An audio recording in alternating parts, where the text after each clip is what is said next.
Hello students, welcome back to our channel general studies with Anoop K Verma. तो हम लोग जो है आईसीआर टेक्नीशियन के लिए जो प्रैक्टिस सेट लगा रहे हैं, अभी तक हमने इसमें 19 सेट कवर कर लिए हैं और आज का जो है हमारा 20th सेट रहेगा। ठीक है, तो 20वां सेट हम आज करने जा रहे हैं और इसका एग्ज़ाम जो है आपका 28 फरवरी से स्टार्ट हो रहा है। ठीक है, और एडमिट कार्ड आ गया है, सभी ने आई होप सो डाउनलोड कर लिया होगा, देख लिया होगा कब उनका एग्ज़ाम है और किस शिफ्ट में है और किस शहर में है। इंपॉर्टेंट है, मोस्ट इम्पॉर्टेंट है कि किस शहर में है, क्योंकि इसमें 5 ऑप्शंस पूछे गए थे सेंटर के लिए, तो कहाँ पर है वो भी आपको देखना ज़रूरी है ना। तो चलिए शुरू करते हैं अपने पहले क्वेश्चन के साथ। चलिए देखिए, क्वेश्चन है हमारा कि who start construction of Nalanda. ठीक है, नालंदा जो एक्चुअली क्या है, महाविद्यालय नालंदा यूनिवर्सिटी की जो मतलब उसको बनाने का काम जो है वो किसने शुरू किया था। ठीक है, ये पूछा गया है, तो उसको शुरू किया था कुमार गुप्त ने। कुमार गुप्त ने इसको बनाने का काम शुरू किया गया था। ठीक है, और नालंदा यूनिवर्सिटी कहाँ पर है आपकी, बिहार के अंदर है, बिहार के अंदर है। ठीक है, और इसके साथ में ना कुछ और चीज़ें आती हैं, जैसे कि आपका ह्यूंग सांग है। ठीक है, ह्यूंग सांग जो आया था आपका, ह्यूंग सॉन्ग सॉरी नॉट सांग, ह्यूंग सांग जो आया था, चाइनीज ट्रेवलर जो था, इसने जो अपनी बुक लिखी तो उसमें इसने नालंदा यूनिवर्सिटी के बारे में डिस्क्राइब किया है। ठीक है, और जो नालंदा यूनिवर्सिटी है और एक आपकी विक्रमशिला यूनिवर्सिटी है, विक्रमशिला यूनिवर्सिटी, तो इन दोनों यूनिवर्सिटीज़ को डिस्ट्रॉय किसने किया था, बख्तियार खिलजी ने। बख्तियार खिलजी ने दोनों यूनिवर्सिटीज़ को डिस्ट्रॉय किया था। ठीक है, और ये कौन था, बख्तियार खिलजी था आपका कमांडर इन चीफ, जो सेनापति था, मुख्य सेनापति, कमांडर इन चीफ था किसका, कमांडर इन चीफ था कुतुबुद्दीन दीन ऐबक का। ठीक है, ऐबक का, कुतुबुद्दीन ऐबक का ये कमांडर इन चीफ था, बख्तियार खिलजी, जिसने डिस्ट्रॉय क्या नालंदा यूनिवर्सिटी और विक्रमशिला यूनिवर्सिटी, इन दोनों को डिस्ट्रॉय किया। ठीक है, और यहाँ पर बात कर रहे हैं अशोक की, तो अशोक जो है वो किससे डायनेस्टी से संबंधित है, ये है मौर्य वंश के राजा हैं सम्राट अशोक, और इन्होंने बुद्धिज्म अपना लिया था, बुद्धिज्म। ठीक है, और बुद्धिज्म इन्होंने कब अपनाया, किसके किसने इनको अपनाया, मतलब किनके कहने पर इन्होंने बुद्धिज्म अपनाया था, वो थे उपागुप्त उपागुप्ता के कहने पर। ठीक है, और इनके 2 बच्चे थे, एक था महेंद्र बेटा था, और जो इनकी बेटी थी उनका नाम था संघमित्रा। ठीक है, इन दोनों को अशोक ने श्रीलंका भेजा था, किसके लिए, तो श्रीलंका भेजा था इन्होंने बुद्ध धर्म का प्रचार प्रसार करने के लिए। ठीक है, क्लियर। और यहाँ पर है हरिहरा, तो ये जो नाम है हरिहरा ने जो विजयनगर एम्पायर है, विजयनगर एम्पायर, ठीक है, विजयनगर एम्पायर की फाउंडेशन रखी थी इन्होंने। और विजयनगर एम्पायर में जो ये हरिहरा है, ये किस डायनेस्टी से हैं, ये है संगमा डायनेस्टी से। ठीक है, संगमा डायनेस्टी से संबंधित है। और यहाँ पर एक नाम है ठीक है, तो चलिए इतनी चीज़ें काफ़ी हैं इस क्वेश्चन के लिए, आगे बढ़ते हैं। देखिए नेक्स्ट क्वेश्चन है, China does not share its border with which Indian state. अब देखिए पहले तो आप ये जान लीजिए कि चाइना जो है, चाइना जो है आपका किन किन स्टेट्स के साथ आपका बॉर्डर शेयर करता है। ठीक है, तो ये जानना हमारे लिए काफ़ी इंपॉर्टेंट है। पहले तो वो है, जिनमें से पहला आपका जो है चाइना आपके साथ उत्तराखंड के साथ, यूके उत्तराखंड। ठीक है, और उत्तराखंड के बाद आपका फिर आपका क्या होता है, ये हिमाचल प्रदेश, फिर Jammu and Kashmir. But Jammu and Kashmir में हम स्टेट की बात करें, बट करंट टाइम पर ये लद्दाख के साथ बॉर्डर शेयर करता है। ठीक है, उसके बाद सिक्किम के साथ, फिर अरुणाचल प्रदेश के साथ। ठीक है, तो इन स्टेट्स के साथ ये बॉर्डर शेयर करता है कौन, चाइना। ठीक है, तो देखिए क्वेश्चन में कौन कौन सा ऑप्शन है आपका, अरुणाचल है, सिक्किम है, हिमाचल है, बट बिहार नहीं है, है ना। बिहार जो है वो बॉर्डर शेयर नहीं करता किसके साथ, चाइना के साथ। बिहार किसके साथ बॉर्डर शेयर करता है, नेपाल के साथ, नेपाल के साथ अपना बॉर्डर शेयर करता है बिहार। ठीक है, क्लियर। और इंडिया और चाइना के बीच में जो लाइन है, बॉर्डर लाइन, उसे कहते हैं मैकमोहन लाइन। ठीक है, और इंडिया और पाकिस्तान के बीच में जो लाइन है उसे कहते हैं रेड क्लिफ लाइन। ठीक है, दोनों नाम काफ़ी इंपॉर्टेंट है। रेड क्लिफ लाइन आपकी इंडिया पाकिस्तान, और चाइना के साथ मैकमोहन लाइन। चलिए फिर देखते हैं नेक्स्ट क्वेश्चन। पूछा गया name the commission that came to India in 1928 to reform the constitutional system. देखिए एक एक्ट आया था, गवर्नमेंट ऑफ इंडिया एक्ट जो था 1919 का, 1919 का जो गवर्नमेंट ऑफ इंडिया एक्ट आया था, जिसमें डायरकी की बात करी गई थी, द्वैशासन की डायरकी की बात करी गई थी। उस डायरकी के सिस्टम को मतलब एनालाइज करने के लिए, कैसा चल रहा है सिस्टम को एनालाइज या एक रिपोर्ट देने के लिए एक कमीशन गठित किया गया था जिसे कहते हैं साइमन कमीशन, और वही आ रहा था 1928 को। ठीक है, अब ये एक्चुअली आ तो रहा था 28 को, बट ये बन कब गया था, 1927 को ही इसकी बन गया था। ठीक है, बट एक्चुअली क्या था, ये था कि भाई 1919 में बना तो ये था कि 20 साल के बाद इसका रिव्यू होगा कि इसमें क्या प्रोग्रेस रही है, क्या रहा है इसका कार्यक्रम। ठीक है, तो ये आना था कब, 1929 को आना था, बट ये क्या 2 साल पहले ही बन गया, बन के तैयार हो गया और आ गया भाई। ठीक है, तो इसके खिलाफ क्या है, विरोध प्रदर्शन हुआ था। साइमन कमीशन आपने काफ़ी फेमस लोगों सुना होगा, साइमन गो बैक, है ना। तो साइमन कौन है, इस कमीशन का जो मेन पर्सन है, चीफ है, उसका नाम है। ठीक है, और इसी विद्रोह के तहत जो है, साइमन कमीशन के विद्रोह के तहत ही जो लाला लाजपत राय है, उनके सर पर चोट लगने की वजह से उनकी मृत्यु हो गई थी। क्लियर, ये तो बात हो गई साइमन कमीशन की। ठीक है, और partition of Bengal, partition of Bengal से दो चीज़ें इंपॉर्टेंट है। ये तो आपकी किसके लिए था, रिपोर्ट बनाने आया था, किसके लिए, डायरकी के लिए। कौन, साइमन कमीशन डायरकी की के ऊपर जो है रिपोर्ट बनाने के लिए कमीशन गठित किया गया था।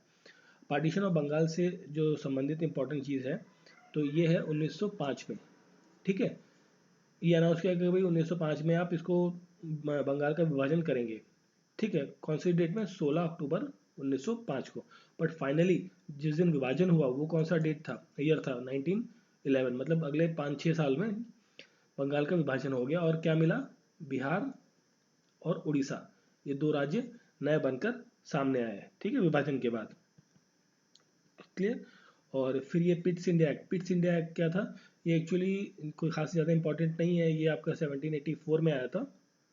जो 1773 का जो ब्रिटिश को ईस्ट इंडिया कंपनी को रेगुलेट करने वाला जो रेगुलेटरी एक्ट था, ठीक है, रेगुलेशन एक्ट 1773, उसके अंदर जो भी कमियां रह गई उनको सुधार करने के लिए पिट्स इंडिया एक्ट 1784 के अंदर आया था। और रॉलेट एक्ट क्या है, रॉलेट एक्ट एक्चुअली क्या होता है, ये होता है आपका आपका क्या बोलते हैं उसे, सेक्शन 144। ठीक है, सेक्शन 144 मतलब इसमें क्या है कि जो भी गैदरिंग्स हैं, मतलब नॉट मोर देन 5 लोगों से ज़्यादा एक जगह कोई खड़ा नहीं हो सकता। अगर जो खड़ा होता है तो उसे 2 साल के, अगर जो पकड़ा जाएगा फिर उसको 2 साल के लिए बिना किसी कार्रवाई के, मतलब बिना किसी लीगल प्रोसीडिंग के, उसको डायरेक्टली 2 साल के लिए जेल में डाल दिया जाएगा। इस तरीके का ये एक्ट है, रॉलेट एक्ट। ठीक है, क्लियर। तो ये सारी चीज़ें आई होप सो आपको क्लियर हो गई होंगी क्या क्या चीज़ें थी, बट ये क्वेश्चन था, क्वेश्चन के लिए करेक्ट आंसर साइमन कमीशन। चलिए फिर देखिए नेक्स्ट क्वेश्चन है, is that example of intrusive igneous rock. अब देखिए इंट्रूसिव इग्नियस रॉक क्या होता है, इंट्रूसिव का मतलब होता है अंदर, इनसाइड, इनसाइड के लीजिए, या दूसरा वर्ड होता है बीनीथ, बीनीथ द अर्थ, अर्थ के अंदर। ठीक है, तो इग्नियस रॉक बेसिकली कहाँ से बनती है, लावा से बनती है, जो वॉल्केनिक इरप्शन होता रहता है वो अंदर ही जमा हो गया तो उससे आपकी एक तरीके की रॉक बनी है। तो इनमें से कौन सा वो एग्जाम्पल है, वो है ग्रेनाइट। ठीक है, ग्रेनाइट जो है इंट्रूसिव इग्नियस रॉक का बेस्ट एग्जाम्पल है। ठीक है, और ये कौन सी रॉक होती है, ये होती है प्राइमरी रॉक। प्राइमरी को हम लिखते हैं 1 से, सॉरी प्राइमरी रॉक होती है। ठीक है, फिर हम सेकेंडरी जो लिखते हैं, डोनेशन करते हैं, डिनोट करते हैं वो 2 उसके ऊपर 0 लगा के। सेकेंडरी जो रॉक होती है वो कौन सी होती है, सेडिमेंट्री रॉक, सेडिमेंट्री रॉक, जैसे आपका कोल, पेट्रोलियम प्रोडक्ट, ये सब चीज़ें जो बनती हैं ये सेडिमेंट्री रॉक में देखने को मिलती है। फिर टर्शरी वाला जो रॉक होता है वो होता है मेटामॉर्फिक रॉक, मेटामॉर्फिक रॉक। ठीक है, तो क्वेश्चन का करेक्ट आंसर है ऑप्शन नंबर डी, ग्रेनाइट। चलिए फिर देखिए नेक्स्ट क्वेश्चन है, multi cellular organism grow by, multi cellular organism जो है वो किस तरीके से ग्रो करते हैं, ये पूछा गया है इसमें। तो जो मल्टी सेलुलर ऑर्गेनिजम्स हैं वो ग्रो करते हैं थ्रू सेल डिवीजन। ठीक है, तो करेक्ट आंसर क्वेश्चन का क्या हो गया, option number D, cell division. अब सेल डिवीजन होने के लिए क्या है, एक्चुअली क्या है, कंट्रोल्ड डिवीजन होता है, कंट्रोल्ड डिवीजन, कंट्रोल्ड डिवीजन होता है जब सेल्स का, तो उस प्रोसेस को कहते हैं mitosis, mitosis. Clear, control division होगा। अगर जो यही डिवीजन जो है अनकंट्रोल्ड हो जाए, अनकंट्रोल्ड डिवीजन हो जाए, तो क्या कहलाता है, वो कहलाता है कैंसर। कैंसर हो जाता है उससे, कैंसर होता है उससे जब अनकंट्रोल्ड डिवीजन हो जाए। और कैंसर की स्टडी को क्या कहते हैं, जो केसेस कैंसर की स्टडी के लिए जो टर्म यूज किया जाता है वो क्या कहलाता है, ऑन इसके लिए क्या जाता है वो, उसको कहते हैं ऑन्कोलॉजी, ऑन्कोलॉजी, ठीक है। और जो जीन रिस्पॉन्सिबल होते हैं कैंसर के लिए वो कहलाते हैं ऑन्कोजीन्स, ठीक है। तो ये कुछ टर्म से ध्यान रखिएगा। अनकंट्रोल डिवीजन की वजह से क्या होता है, कैंसर होता है। और कंट्रोल डिवीजन होगा तो माइटोसिस होगा, इसकी वजह से मल्टी सेलुलर ऑर्गेनिजम्स जो है उनकी क्या है, तादाद बढ़ जाती है, ग्रोथ होती है। क्लियर। चलिए फिर देखिए नेक्स्ट क्वेश्चन है आपका। नेक्स्ट क्वेश्चन ये है कि which of the following award is given for distinguish service in the field of government servant, ठीक है। तो गवर्नमेंट सर्वेंट में या फिर आप कहीं बाहर भी अगर जो कोई डिस्टिंग्विश काम कर रहे हैं या विशेष कोई काम कर रहे हैं तो उसके लिए कौन सा अवार्ड दिया जाता है, ये पूछा गया है इसमें। तो देखिए इस क्वेश्चन का जो करेक्ट आंसर रहेगा वो क्या रहेगा आपका, पद्मश्री। पद्मश्री अवार्ड दिया जाता है। ये क्या है, सिविलियन अवार्ड है, ये 4th हाईएस्ट सिविलियन अवार्ड है। तो फर्स्ट हाईएस्ट सिविलियन कौन सा है, फर्स्ट हाईएस्ट सिविलियन अवार्ड है भारत रत्न। भारत रत्न जो है सिविलियन अवार्ड है, पहला भारतीय उच्च सम्मान, ठीक है। उसके बाद हम बात करें सेकंड जो है पद्म भूषण। पद्म भूषण जो है सेकंड हाईएस्ट सिविलियन अवार्ड है। फिर थर्ड है पद्म विभूषण, फिर फोर्थ है पद्म श्री, ठीक है। और यहाँ पर बात करें तो ये जो दादा साहेब फाल्के अवार्ड है ये उत्कृष्ट काम के लिए, मतलब बहुत अच्छे काम के लिए, किसमें, जो इंडियन सिनेमा, भारतीय सिनेमा जगत है, सिनेमा इसके फील्ड में जो बहुत अच्छा काम किया है किसी ने, तो उसको दिया जाता है दादा साहेब फाल्के अवार्ड, ठीक है। और अर्जुन अवार्ड दिया जाता है स्पोर्ट्स की फील्ड में, और जिसमें अब जो है करंट टाइम पर 15 लाख की कैश राशि दी जाती है, और ये शुरू किया गया था 1961 में, अर्जुन अवार्ड, ठीक है। और अशोक चक्र जो है ये मिलिट्री अवार्ड है, मिलिट्री अवार्ड सेना में उत्कृष्ट काम करने के लिए या कुछ उसके लिए नॉन वॉर टाइम जोन में अशोक चक्र दिया जाता है। क्लियर। चलिए नेक्स्ट क्वेश्चन है आपका, who discovered circulatory system. Circulatory system की जो खोज है वो किसने की थी, विलियम हार्वे ने। विलियम हार्वे ने इसकी खोज की थी, ठीक है। और इसके साथ में सर्कुलेटरी सिस्टम के साथ में एक चीज़ आती है ब्लड ग्रुप। तो जो blood group A B positive, A positive, B positive, O negative, इस तरीके की जो भी चीज़ें हैं ब्लड ग्रुप की जो खोज की गई थी वो किसने की थी, लैंड स्टीवर ने खोज की थी, ठीक है। और एक होता है RH factor positive, RH factor negative, इस तरीके की जो बात है वो लैंड स्टीवर और वेनर ने खोज की थी इस चीज़ की, ठीक है। और फिर यहाँ पर एक नाम है रॉबर्ट बॉयल्स। रॉबर्ट बॉयल्स ने ये कहा था कि अगर टेम्परेचर अगर जो कांस्टेंट कर दोगे तो जो प्रेशर है वो इन्वर्सली प्रोपोर्शनल किसके हो जाएगा, वॉल्यूम के। At a temperature constant pressure is inversely proportional to volume of a liquid और एनी मटेरियल, ठीक है। स्पेशली हम लिक्विड की बात कर रहे हैं, कि प्रेशर आप लिक्विड पे लगाओगे है ना, ये वॉल्यूम आप किसी सॉलिडिफाइड बात की बात कर सकते हैं, ठीक है। ये रॉबर्ट बॉयल्स ने कहा था। और रॉबर्ट हुक ने जो बात करी, ये इन्होंने किसके बारे में बात करी, इस सेल के बारे में, जो सेल होता है, human cell, animal cell, plant cell, इन सब के बारे में बात करी रॉबर्ट हुक ने। और जो आपका थॉमस अल्वा एडिसन है, इन्होंने किसकी आविष्कार किया था, जो आपका फिलामेंट बल्ब है, बल्ब के अंदर क्या यूज़ किया जाता था, टंगस्टन यूज़ किया था, टंगस्टन, ठीक है। टंगस्टन इसलिए यूज़ किया जाता है क्योंकि इसका जो मेल्टिंग पॉइंट है वो बहुत ज़्यादा हाई रहता है, ठीक है। चलिए फिर देखिए नेक्स्ट क्वेश्चन है, Nepal shares border with which of the following countries besides India, ठीक है। ओके, ठीक है।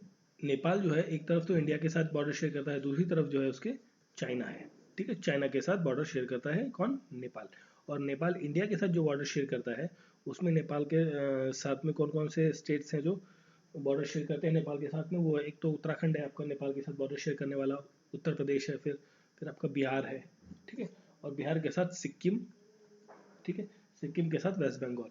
ये 5 स्टेट हैं इंडियन स्टेट जो नेपाल के साथ अपना इंटरनेशनल बॉर्डर शेयर करते हैं, ठीक है। और नेपाल इंडिया और चाइना के साथ में अपना बॉर्डर शेयर करता है, ठीक है। क्लियर। चलिए फिर देखिए नेक्स्ट क्वेश्चन है, the longitudinal valley lines between lesser Himalayas and known as Duns, ठीक है। लेसर हिमालयस और किसके बीच में है, जिसे दून्स कहा जाता है, वो होती है आपकी शिवालिक, ठीक है। लेसर हिमालयस और शिवालिक जो रेंज है, ठीक है, जिसे outer most range of Himalaya है, ठीक है, जो इस वाली कौन सी होती है, outer most range of Himalaya, ठीक है, हिमालय को क्या कहते हैं, शिवालिक्स। तो उसके बीच में जो एरिया पड़ता है वो क्या कहलाता है, दून्स कहलाता है आपका, ठीक है। और हिमाद्री क्या है, north most part of the Himalayan range जो है, फोल्ड माउंटेन्स जो आपके यंग फोल्ड माउंटेन्स है, उसका जो नॉर्थन पार्ट है वो हिमाद्री कहलाता है आपका, ठीक है। और तिब्बत क्या है आपका, तिब्बत है हाईएस्ट, दुनिया का सबसे बड़ा, सबसे ऊंचाई वाला पठार, हाईएस्ट प्लेटू इन द वर्ल्ड, कौन है, तिब्बत, ठीक है। ठीक है, नेक्स्ट क्वेश्चन है आपका, highest volcanic mountain in the world, जो हाईएस्ट सबसे ऊंचाई पर जो वॉल्केनिक माउंटेन है, ज्वालामुखी है, वो कौन सा है माउंटेन, ठीक है।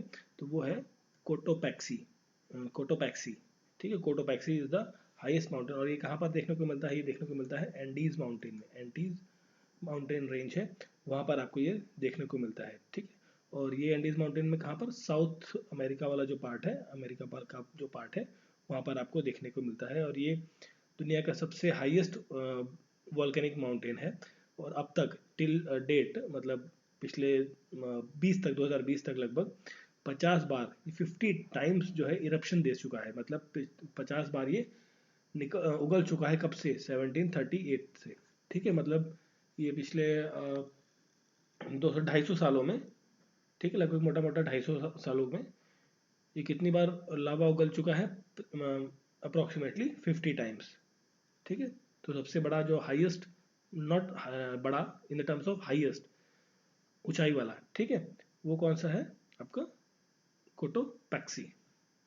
तो ये था आपका जो सेट है हमारा, सेट नंबर आई थिंक 20 चल रहा था, है ना, सेट नंबर 20 के कुछ इंपॉर्टेंट क्वेश्चंस, ठीक है। तो आई होप सो आपको सारे वीडियोस का, जितने भी वीडियोस मैं बना रहा हूँ, तो सारे क्वेश्चन समझ में आ रहे होंगे। अगर जो कोई भी डाउट है कहीं भी आपको, तो आप कमेंट बॉक्स में लिख दीजिए, मैं आपको रिप्लाई ज़रूर करूँगा, ठीक है। या फिर आपको नेक्स्ट वीडियो में उस चीज़ का सॉल्यूशन आपको बता दूंगा, अगर जो कोई चीज़ समझ में नहीं आ रही है, ठीक है। तो प्लीज़ लाइक, सब्सक्राइब और बेल आइकन प्रेस करें, और अपने दोस्तों को भी फॉरवर्ड करें, ठीक है। मिलते हैं नेक्स्ट वीडियो में, थैंक यू फॉर वॉचिंग।